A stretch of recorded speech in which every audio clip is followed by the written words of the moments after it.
అందరికీ నమస్కారం అండి. జనసేన పార్టీ అధ్యక్షులు పవన్ కళ్యాణ్ గారు గత నెల రోజుల క్రితం నన్ను పిలిపించి వన్-టు సమావేశం పెట్టి కొత్తపేట నియోజకవర్గాన్ని జనసేన పార్టీ ఇచ్చిన ఆలోచనతో ఉంది. మీరు పోటీ చేయవలసి ఉండాలి, దీనికి మీరు సంసిద్ధమైన అన్ని వనరులు సమకూర్చుకోవాలకపోతే అడిగితే తప్పకుండా సార్ మీ ఆదేశాలు సలహా ఇస్తాం, కట్టుబడి మేము చేస్తామని చెప్పి నేను చెప్పడం అయితే జరిగింది.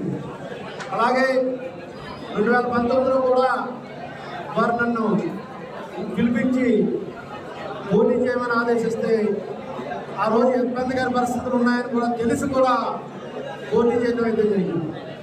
అయితే నిన్నటి రోజులు వచ్చాయి. ఈ లిస్టులో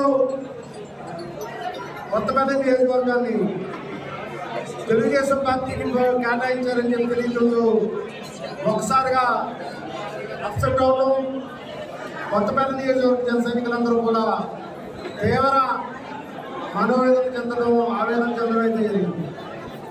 అయితే అధ్యక్షుల వారు గత నెల రోజులుగా చెప్పిన తర్వాత కూడా ఇది మళ్ళీ మార్పు రావడం, అధ్యక్షుల వారు నిన్న కేటాయించే ముందే ఈ ప్రకటన ముందే 2 రోజుల ముందు కూడా రాజమండ్రి వస్తే రాజమండ్రిలో జనసేన పార్టీ అధ్యక్షులు పవన్ కళ్యాణ్ గారు ఒక ముఖ్య అందరికడుగుడు ఏమంటే పరిస్థితి ఏంటి, ఆ రోజు మీరు కూడా ఉన్నారు, నన్ను ముందుకెళ్ళమన్నారు. ఏం చేయాలంటే మీరు అన్ని ఏర్పాట్లు చేసుకోండి, వేరే పత్రికల్లోనూ వేరే రాజకీయ నాయకులు వేరే చెప్పుకుంటారు, కానీ మన పార్టీ అయితే పూర్తి స్థాయిలో మీకు సీట్ ఇవ్వడానికి సిద్ధంగా ఉంది, మీ వరకు మీరు చేసుకోండి అని చెప్పి ముందుకెళ్ళాలని చెప్పి వారు కూడా చెప్పడం జరిగింది.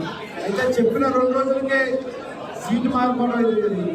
దాని మీద ఏ విధమైన ఆలోచన చేయలేని పరిస్థితిలో ఉన్నా, ఎందుకంటే నా మీద నాకున్న నమ్మకం అంటే మా అధ్యక్షుడు పవన్ కళ్యాణ్ గారు మాట్లాడితే నాకు వేదం నమ్మకం, నా జీవితం ఆయన, నా సర్వస్వం ఆయన, నా దేవుడు ఆయన, అన్నీ ఆయనే అనుకున్నా ఆయన మాట కొల్లిపోదు, నన్ను చూస్తాడు అనుకున్నాం. కానీ ఈ విధంగా తెలుగుదేశం పార్టీ కేటాయించడం జరుగుతుందని ఊహించలా.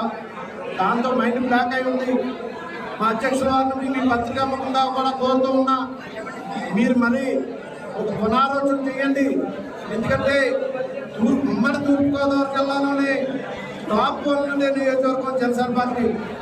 నియోజకవర్గంలోనే అన్ని సామాజిక వర్గాలు వర్గంగా కూడా బలంగా ఉండి అన్ని సామాజిక వర్గాలు కలిగిన నియోజకవర్గం ఏదైనా ఉంది బలంగా అంటే కొత్తపేట నియోజకవర్గం అని చెప్పి ప్రతి నాయకుడు చెప్తూ ఉంటాడు. అన్ని వయసుల వారు, అన్ని సామాజిక వర్గాల వారు బలంగా ఉన్నాం. అయితే మీరు ఈ మధ్యకాలంలో ఐపాక్ సర్వేయర్ కూడా నన్ను కలిసి నియోజకవర్గంలో నెంబర్ 1 ప్లేస్లో మీ జనసేన పార్టీ ఉంది, అద్భుతంగా ఉంది, ఎలా బలం చేసుకోగలిగారని చెప్తే గత 5 సంవత్సరాలుగా పార్టీ లైవ్లో ఉండి సైనికుల సహకారంతో బలం చేసుకోగలరని చెప్పడం అయితే జరిగింది. అటువంటి బలమైన నియోజకవర్గాన్ని ఎన్ని మార్పు జరిగిందో తెలియదు. ఈరోజైనా ఈ పత్రికాముఖంగా మా అధ్యక్షులను కోరుతున్న పునరాలోచన చేయండి. దీన్ని ఎట్టి బస్సుల్లో జన సైనికుల మనోభావాలు దెబ్బతినకుండా జనసేన పార్టీ కేటాయించే విధంగా మీరు మళ్ళీ ఆలోచిస్తారు. తప్పకుండా కొత్తపేట నియోజకవర్గం జనసేన పార్టీకి అవకాశం కల్పిస్తారని ఆశిస్తూ మీ యొక్క ఆదేశాల మేరకు మేము కూడా కొత్తపేట నియోజకవర్గంలో కొంత సమయం తీసుకుంటాం, మీ ఆదేశాలకు మేము కట్టుబడి ఉంటామని చెప్పి తెలియజేస్తూ సెలవు తీసుకుంటున్నాను. జై జనసేన.